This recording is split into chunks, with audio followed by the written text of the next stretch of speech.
नमस्कार, मेरा नाम अविनाश वर्मा है। आप सभी का रिपब्लिक टीवी 9 में हार्दिक स्वागत करते हैं। आज हम बात करते हैं भारत में हुए 5 ऐसे घोटालों के बारे में जिनसे भारत की अर्थव्यवस्था काफ़ी डगमगा गई थी। सरकार किसकी थी, घोटालों का सरकार के साथ कनेक्शन क्या था, इन विषय पर हम खुल के चर्चा करेंगे।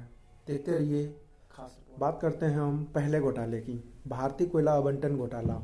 इस घोटाले में कोयले का गलत तरीके से आवंटन हुआ था। बिना किसी बोली प्रक्रिया के कोयले के ब्लॉक की नीलामी की गई, जिसमें 1.86 लाख करोड़ का नुकसान हुआ था। मनमोहन सिंह नीति कांग्रेस गठबंधन सरकार के समय यह घोटाला हुआ था, जिसके जिम्मेदार सिर्फ और सिर्फ कांग्रेस। बात करते हैं हम दूसरे घोटाले के बारे में, 2G स्पेक्ट्रम घोटाला।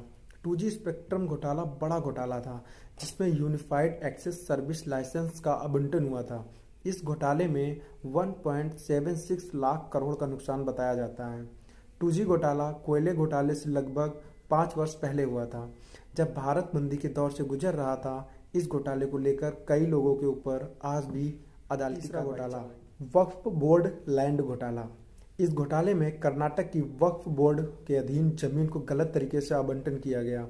वक्फ बोर्ड एक मुस्लिम चैरिटेबल ट्रस्ट है जो गरीब मुसलमानों के लिए बनी थी। एक रिपोर्ट में पता चलता है कि लगभग 50% जमीन गलत तरीके से सरकारी काम करने वालों ने ले ली। इसमें 1.5 से 2 लाख करोड़ का घोटाला हुआ था। बात करते हैं हम अगले घोटाले के बारे में। अगला घोटाला कॉमनवेल्थ गेम्स घोटाला था। यह घोटाला भारत के इतिहास में एक और बड़ा घोटाला था।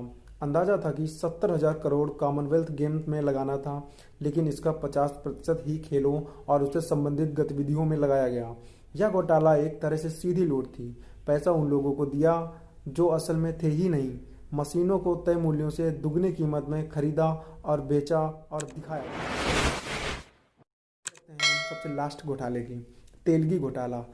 तेलगी घोटाला एक ऐसा घोटाला था जिसने साइबर की दुनिया में सबसे अहम भूमिका निभाई। अब्दुल करीम तेलगी नाम के शख्स ने एक नकली टिकट पेपर बनाने में महारत हासिल की थी। उसने नकली स्टाम्प पेपर को बैंकों और कई संस्थाओं को बेचा। उसने नकली स्टाम्प पेपर्स का कारोबार भारत के 12 राज्यों में फैला दिया था।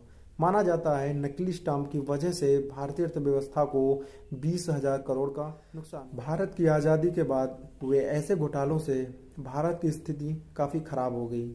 जहाँ जहाँ ऐसे घोटाले हुए, वहाँ के अमीर और सरकार के बीच बिचौलिए, उनका रास्ता क्लियर हो गया, वो अपना बढ़ते गए, वहाँ की जनता परेशान होती गई।